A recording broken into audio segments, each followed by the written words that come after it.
We should acknowledge that these huge benefits from the annotated videos cannot be cultivated unless a safe umbrella is provided for the surgeons to openly discuss the difficulties and pitfalls that have happened during the operation.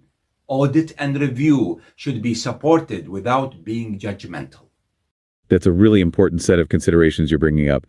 Creating a supportive environment for learning from these videos is absolutely crucial. Yes, the idea of a safe umbrella and no judgment really resonates with the educational goals we've been discussing. It's about fostering learning and improvement. When we're looking at using video for learning, whether for humans or even to train AI, the purpose is always to identify best practices and areas for growth. The concept of audit and review you mentioned fits perfectly with the idea of using these annotated videos for post-operative debriefing, as some of our sources touched upon. It's about creating a culture of continuous improvement where surgeons feel comfortable analyzing their techniques and learning from both successes and errors in the video.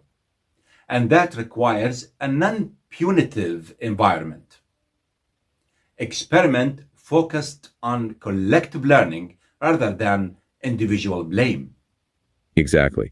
The goal isn't to critique individuals, but to collectively elevate surgical skills and ensure patient safety through shared learning from these detailed visual records. This connects directly to the idea of experts reviewing videos and providing feedback, which we were just about to discuss, that feedback should be constructive and supportive. Right.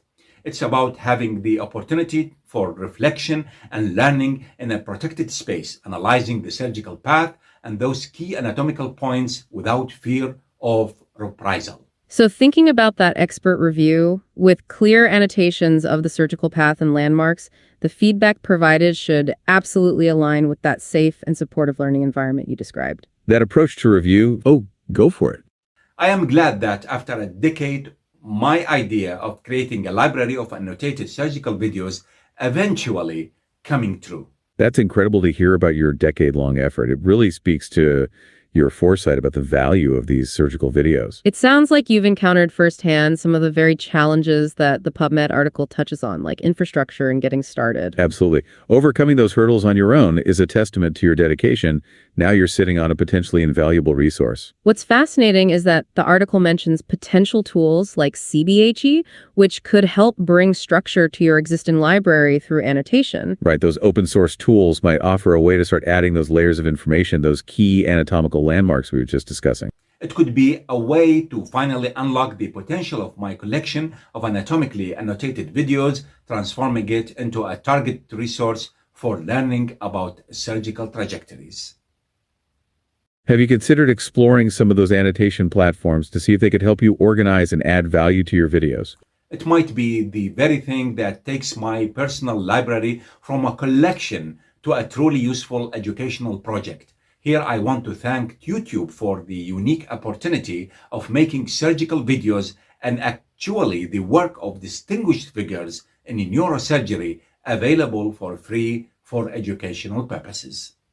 That's a great point. Platforms like YouTube have definitely democratized access to a vast amount of visual surgical information. Absolutely. It's lowered the barrier for surgeons to see different techniques and approaches in action. It's that widespread availability of video that makes the idea of annotation and analysis so powerful now. Exactly. Without that baseline of accessible surgical video, the benefit of annotation wouldn't be as broadly felt.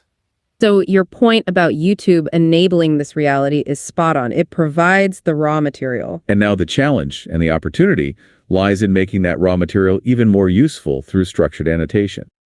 Which brings us to the end of our discussion for today. Thank you for sharing your experience and your perspective. It really highlighted the accessibility that platforms like YouTube provide. We hope this has offered some food for thought on how the availability of video, coupled with annotation, can create valuable learning resources. Thanks again for listening and contributing your valuable insights. We look forward to our next conversation.